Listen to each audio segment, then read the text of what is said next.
Okay, what's up, boys and girls? Strident here, and I am super excited because I am an action junkie and I am reviewing one of the sickest action movies I've seen in a long time. And I'm talking about Sucker Punch. I've heard a whole bunch of reviews and a whole bunch of press, good and bad, about this movie, hype and all that. And I'm going to tell you the honest to goodness truth because that's what I do. A lot of people said that the plot in this movie was confusing in some ways because the fantasy elements didn't match the reality elements. I am going to tell you that that's complete BS, okay? So, what we have is a story about a girl known only as Baby Doll, who is played by Emily Browning from a series of unfortunate events, who I was kind of surprised about because I recognized her face, but I couldn't place it until after I saw the movie.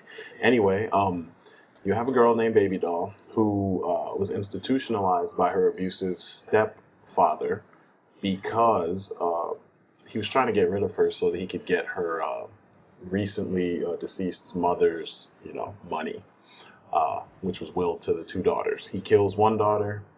The Baby Doll tries to fight him off, and bad stuff happens, and she ends up getting sent to the madhouse. The madhouse is called Lennox House. In Lennox House, that's where she meets the other girls, which we're talking about. Sweet Pea, played by Abby Cornish. Jenna Malone, who plays Rocket, Sweet Pea's sister. And I knew her from Saved from 2004. And I couldn't remember it when I was watching the movie, but all this stuff came to me afterwards, and I checked it, of course, on IMDb. Anyway, then you have Vanessa Hudgens, who was in High School Musical, which is kind of weird to see her in something like this because, I mean, she was kicking ass in this movie. It was really crazy. You have Amber, who's played by Jamie Chung, who I've seen her in a lot of stuff. I just, some show, she was in Dragon Ball, actually. I remember that, which was horrible, but yes, she's been in other stuff. And pretty much these girls are all, captives of the Lennox house for different reasons, and they don't really go into all of the reasons. Their only seemingly like ally is Dr. Gorski, and she's the psychiatrist pretty much. She or therapist, I'm sorry. She pretty much just, she's there for the girls for the majority. And I think this is an all girls asylum because the only guys I saw in the movie were orderlies and such, security guards and cooks and things like that.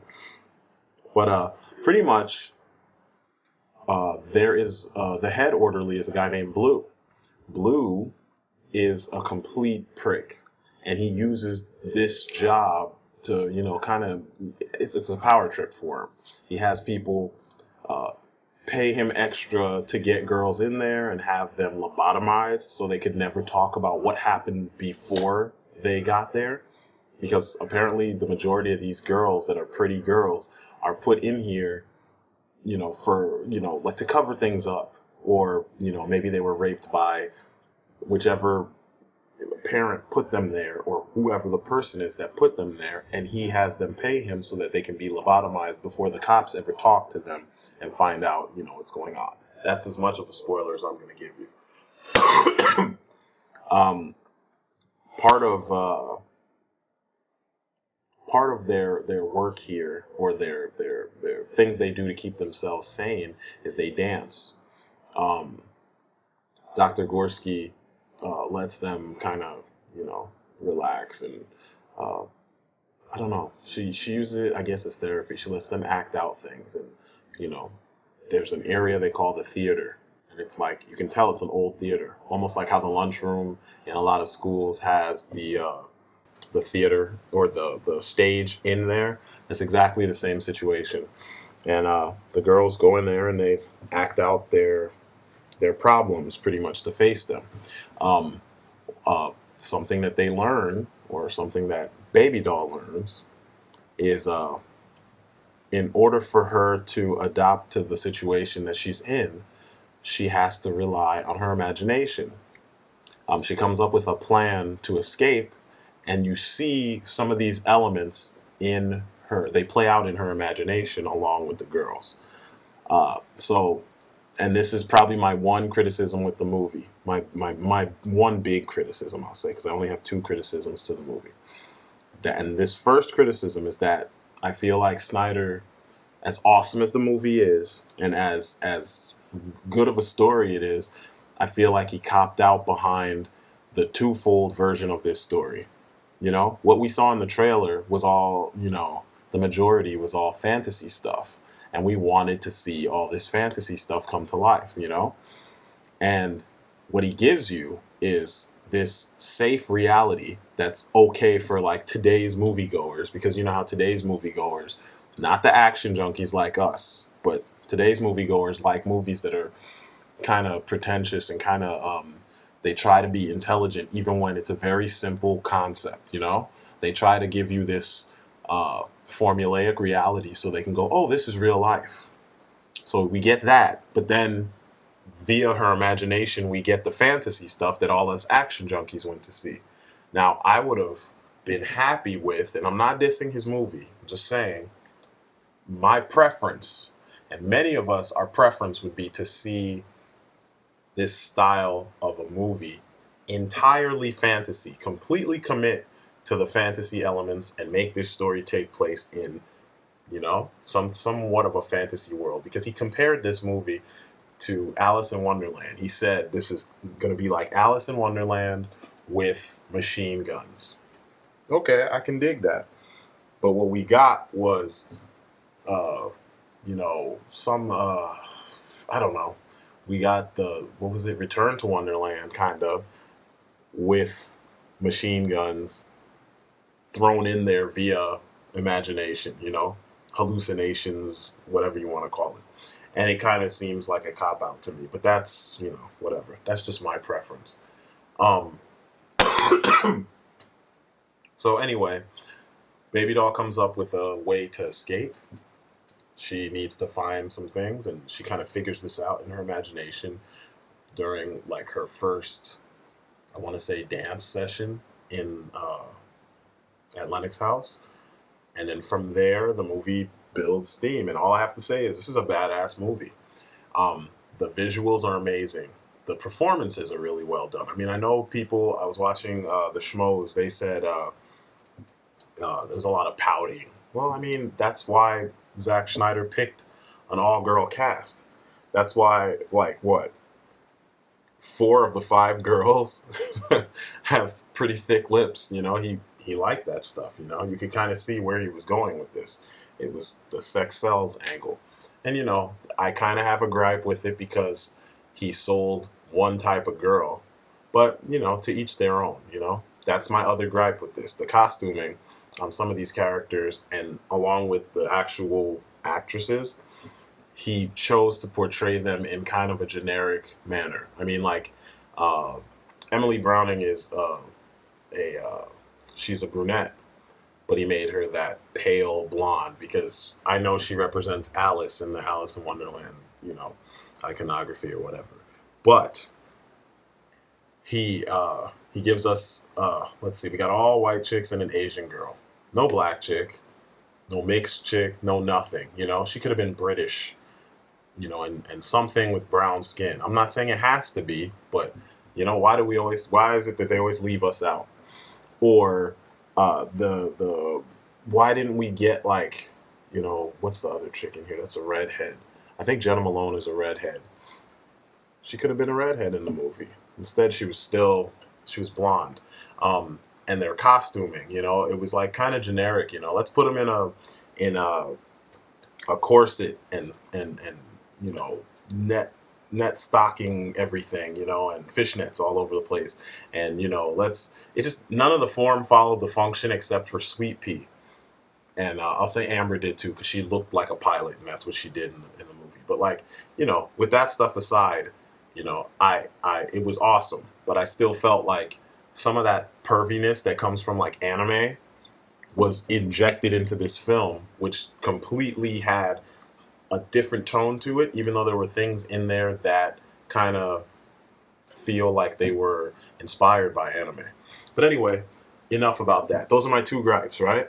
My one gripe was the cop out with the fan being wrapped up in the reality, and then the costuming slash, appearance, character design of these characters. But okay, screw that part. This is the meat and potatoes of this film is the action and the cinematography. Zack Snyder kicks ass as far as cinematography goes and direction. I mean, he put it down something fierce. I mean, there were all kinds of directorial tricks that I had never seen, and or if you've seen them before, I've seen them briefly, but he used them throughout scenes, and it made things flow so well. And all I could think was, when are we gonna get superhero movies with this kind of direction? Because Watchmen doesn't count, because it probably would have been better off as a book and nothing more.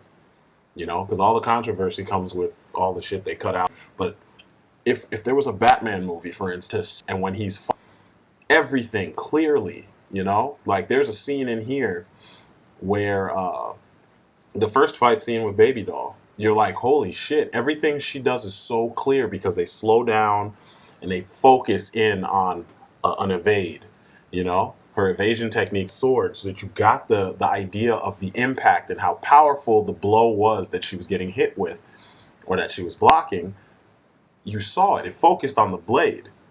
What if Batman was like, throwing a batarang and the camera followed the batarang as it went to where it needed to go instead of that shaky cam bullshit that they keep feeding? That's my main. And I understand that there are shots where messy and kind of what's the word I want to say, shaky to the frantic pace of the fighting and the off kilterness of the villains that are being attacked. But at the same time, this man is supposed to be a honed killing machine, so we need to be able to see that stuff. Anyway, in this movie, all the action is so clear, even the crazy camera angles. Like there's a shot or several shots where it's as if the camera is balancing on the tip of Baby Doll's sword. So when she swings her sword, you see all the way down the blade to the hilt, and as it's going through whatever it's going through, the camera it's focused on the cut as it's being made. It's insane. Other things, the very last fight scene, the big action scene at the end when they're fighting robots. Oh my god. This thing screams team, because it's three people fighting all these robots, and one person cuts in a direction, another person misses the robot trying to attack them from behind, and someone else shoots that one. It alerts the one that just missed, and then they duck down to dodge the bullet that's shooting the robot that's attacking them from behind. That robot gets destroyed. They start shooting other people, and everyone's covering each other, and nobody's backs are being like left open, and the camera is following bullets. The camera is following evades. When someone gets hit into a wall, the camera is in the wall, so you're seeing the impact from the wall. I mean, it was insane. It screams to me like X-Men or Avengers or, Justice League. Like, you need to be able to see how a team actually operates, Who picks up the slack for who? If you have heightened senses, you should be able to hear the stuff that your teammates might miss. If you're armored and you're the big strong person, you should be able to take the blows or back up the weakest people. You know what I mean? If you're the super accurate gunner, you need to be able to, pay attention to the things, catch those tiny little openings that other people wouldn't catch. And they put that shit in this movie. And I'm like, holy shit, Zack Snyder knows what the fuck he's doing. I mean, not that I ever had a doubt, because as much as I hated Watchmen, it was a pretty movie. And that's probably the only Zack Snyder movie that I did not like. I still need to see The Owls. But, or The Guardians of Ga'Hoole.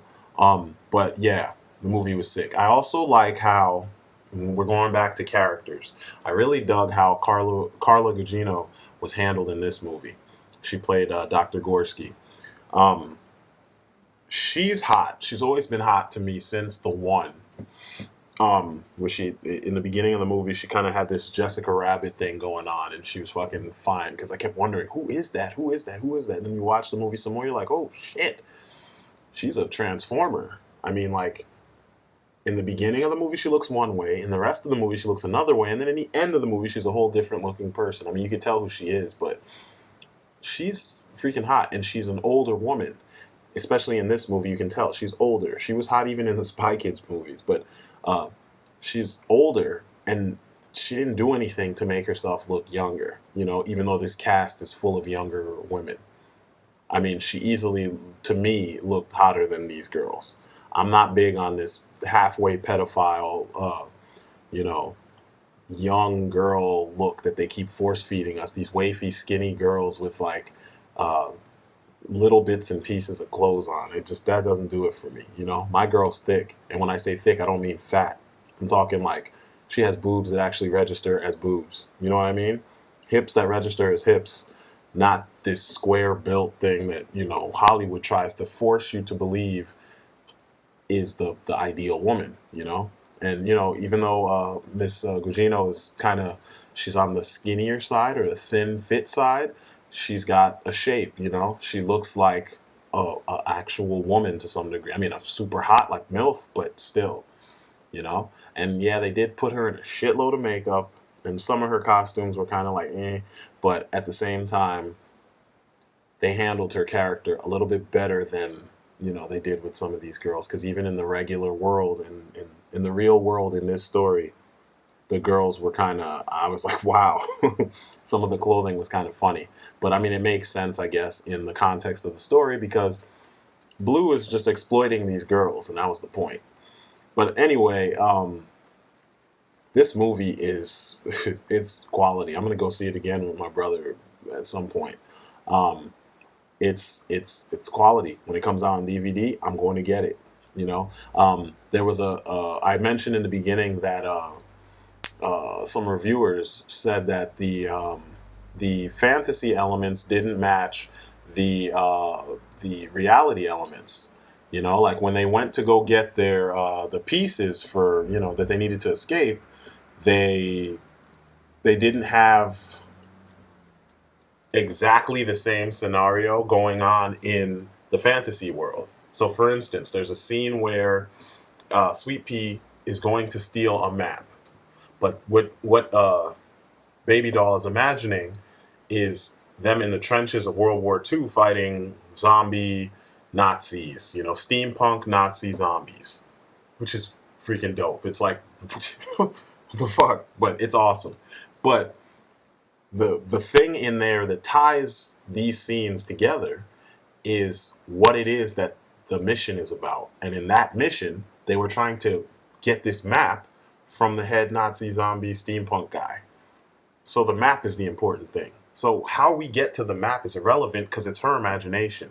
She was dancing. She needed to find a way to, you know, not focus on the dance and make all this shit interesting to her. And that's what she came up with. Another scene, she had to get a lighter. So they fought a dragon. Dragons do what? They shoot fire. So, you know, this isn't rocket science. You know what I mean? So I think sometimes people are asking for a little too much and they're missing the point. This is why I said earlier, I wish that he didn't make this safe reality for those kind of moviegoers, because they still come away with this and bitch about stuff that wasn't intended for them. You know, they bitch about the action sequences, or it's always like that. Expendables, you can clearly see from the trailer, this was not one of those super intelligent Born Ultimatum type movies. You know, it wasn't some this movie is going to win an Oscar, directed by Martin Scorsese. No, fuck that. That's not what this movie was for. That movie was for us, the action junkies, the kind of people who know shit like where I came to kick ass and chew bubblegum and I'm all out of bubblegum. People who know where that line came from. You get what I'm saying? That movie was made for us. Just like the action in this. There's so many references to video games and anime, and like good anime. Not all anime. Not Bleach and not Naruto. I'm talking about shit from before when studios used to actually draw, like Project Echo. like Giant Robo, the first Giant Robo, shit like that, good shit. Um, there's a lot of references to things that us old school, action junkies, we know about. And, all you youngins, you're going to have to go back and study up so you can, be on par with us. You won't be left out. But I wish, I still wish when I see this stuff that he had committed to a full on fantasy story. But, what we got was still awesome because you get these 4 awesome action sequences that fit, they perfectly fit in the story. So, yeah, this movie is a must see. You need to see this. If you are an action junkie and you enjoy action movies, you need to see this. There's no questions, no nothing. You need to see it. Also, if you dig music, because I mean, I'm the type of moviegoer who enjoys almost every aspect of a movie, from the opening credits, the fonts used in the opening credits, from the posters all the way down to the music in the movie, sound effects, all of that. But the music in this movie was top notch. Every genre that was used, they picked good, good entries from each genre. Um, there was a hip hop rock crossover song by Armageddon uh, using samples from Queen. Um, it's called "I Want It All" slash "We Will Rock You." Ridiculous hip hop. That's the way it needs to be. Um, Emily Browning had a couple songs on here, and her version of "Sweet Dreams," the old Eurythmics song. That's the intro song to the movie, and when you see it, it's like, holy shit, this fits the visuals so like perfectly. There's nothing you could possibly want from, want more from this soundtrack or score. And there's like a remix to "Army of Me" by Bjork, where it's partially the original mix, partially the Skunky Anansazi mix, and then an orchestral version. And it's so crazy the way everything kind of gels, and it morphs from, the straight up electronica to the rock to the orchestral, back to the techno version or electronica version, and with a little bit more of the rock, and it fits. The music in this movie was phenomenal. I have the soundtrack already. I made sure I had it. You need to check it out just for those kind of things. It's awesome. Plain and simple. Do it. Anyway, I am Strident, and that's all I got to say. If you guys liked what you heard and you agree with me or you don't agree with me, you got something you want to share, hit me up in the comments section and let me know what you think. And subscribe if you want to see more. All right, guys, I'm out. Peace.